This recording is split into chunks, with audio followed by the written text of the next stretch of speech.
In this video, we will populate two different drop-down lists with an array of 50 U.S. states. Both examples use Adobe AEM Forms.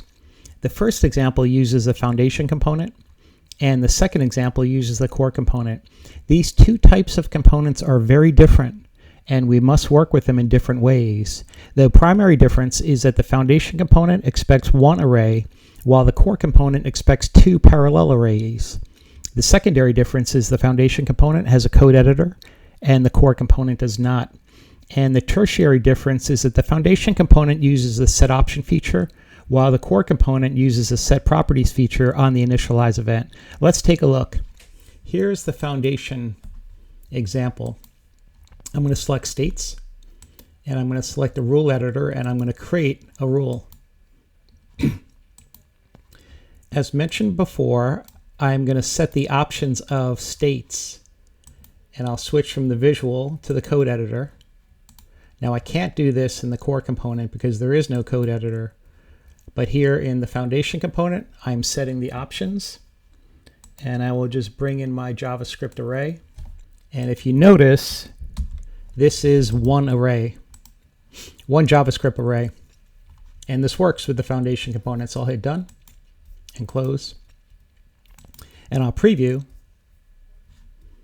and I have my drop-down list. Now the core component works quite different. First of all, we need to create a function in our client library. So you see, I've had to create two functions. Function get state values when I return the array of abbreviations, and the second function is get state labels.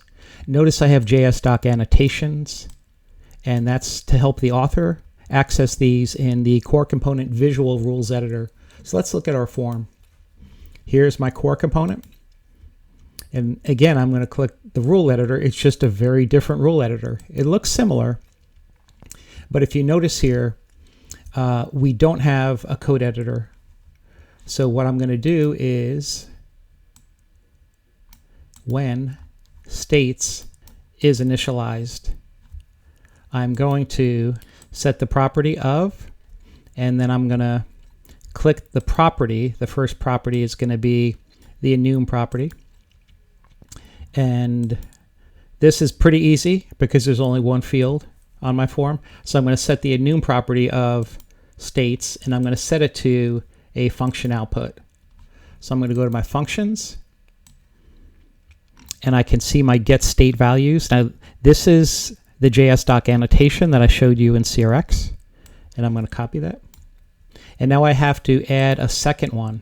Set property is the enumNames, and it's going to be, again, the dropdown, and again, it's going to be a function output, but in this case, it's going to be that second function, get state labels. Okay, so a couple differences. No code editor here, so we have a visual editor. There's two arrays, and we are going to use the initialize event. So hit done, and we'll see it in action. Close, preview, and there's all of our states. So the full name is the display value, and the abbreviation is passed when we submit the form. We can set drop-down lists in either AEM Forms Core Components or in AEM Forms Foundation Components. Thank you very much. Find more video training like this one on aemforms.training. We have over 125 different AEM Forms classes.